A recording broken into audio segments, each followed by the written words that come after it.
This might be the most hated restaurant in Paris.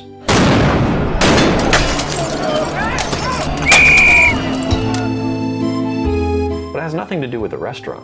It has to do with this guy, French President Emmanuel Macron, or as he'd like to be called, Monsieur le Président de la République. But that's long and hard to say.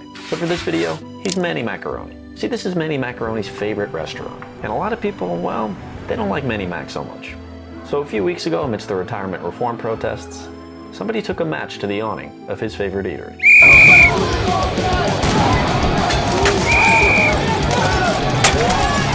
And I think that's a shame, because La Rotonde is an institution. Forget Manny Mac. They've hosted way cooler people over the years, like Pablo Picasso or Ernest Hemingway. So today, despite the risks, I'm going to dine at La Rotonde. And I'm a little scared, for 3 reasons. 1, what if I get caught in a riot? 2, what if they see my camera and kick me out because they think I'm spying on Manny Mac? And 3's the big one. I'm going to this restaurant alone, with a big stupid camera in my face. In public. What if people think I'm a loser? But you know what? Nobody's ever gotten anywhere by yielding to their fears.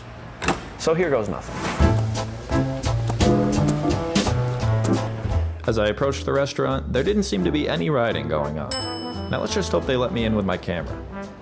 The first gatekeeper said there's normally no filming allowed, but luckily the maitre d' disregarded him and just led me to my table.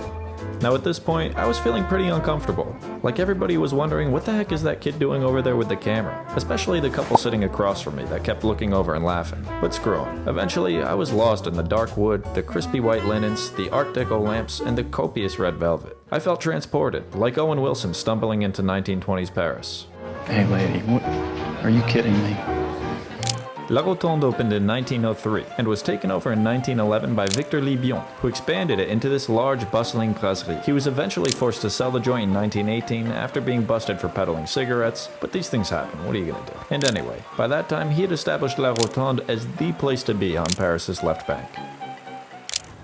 So big Parisian brasseries like this are often known for their seafood, and specifically their raw bar. They get some world-class products shipped in from Brittany, so I had planned on ordering some oysters. But the raw bar unfortunately doesn't open until 7 p.m, so I went with the next best option, smoked salmon, which was served with lemon, this awesome little pancake thing, and some delicious thick cream. And let me tell you, what a combo. For my main course, I went with the gigot d'agneau, which is a leg of lamb. It was served with these heavenly mashed potatoes, which were probably 99% butter. Mashed potatoes in France are truly a thing of beauty. And she also brought me some mustard should I need it. I did not need it. I felt the lamb was slightly bland and under-seasoned, but that's okay. I just added some salt and some pepper from these old school shakers, and that made it much better. Besides, I didn't come here primarily for the food. I came for the history and the ambiance, and to pretend that I'm sitting amongst those great guests of the past. Guests like this guy. This is Paul Guillon, a famous young art dealer and a friend of other regular guests, such as Pablo Picasso, who had his studio just across the street, Amedeo Modigliani, who painted this portrait here, and Henri Matisse. There were writers like Ernest Hemingway, who mentions La Rotonde in The Sun Also Rises. La Rotonde became so popular with these artists because owner Victor Libion would allow them to sit for hours on end with only their 10-cent coffee. And when the starving artists couldn't pay, he accepted drawings and paintings until they had the means to settle up, which covered the walls with some of the most influential art of the time. Libion began to steal customers from his longtime rival across the street, Le Dôme, as he allowed women to smoke, whereas Le Dôme did not. This rule attracted an entire entourage led by Peggy Guggenheim, a young American art collector and socialite. Meanwhile, back in 2023, I'm still uncomfortably sitting here by myself at this restaurant with a big old camera pointed at me, and that couple over there is still doing the occasional glance and chuckle. But that's alright, because dessert is on the way. I went with the famous baba au rhum. This lovely cake type thing comes soaked in barrel-aged Caribbean rum, and this one was served with a delicious pastry cream of some kind. Oh yeah, and one more thing, a whole freaking bottle of rum. The waitress just plopped this on my table and walked away. I mean, what am I supposed to do with this? When I asked, she explained I could pour a little bit more over the baba, but to be careful because there's already quite a bit in there. Nonetheless, I poured over some more and enjoyed my dessert. After sipping my coffee, I stopped to watch a waiter prepare the classic beef tartare, and then another one had something special to show me. C'est la table de Macron? Président Macron.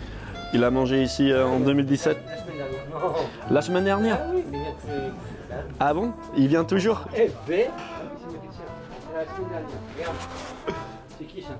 C'est moi? C'est qui? Ah ouais? C'est toi ou c'est Non, ça c'est beau. Out of nowhere, this guy just hits me with the hardest flex. A selfie with Manny Mac himself, taken at his table. I'm just surprised he still goes out in public. I figured by now they'd hit him with the old pie in the face.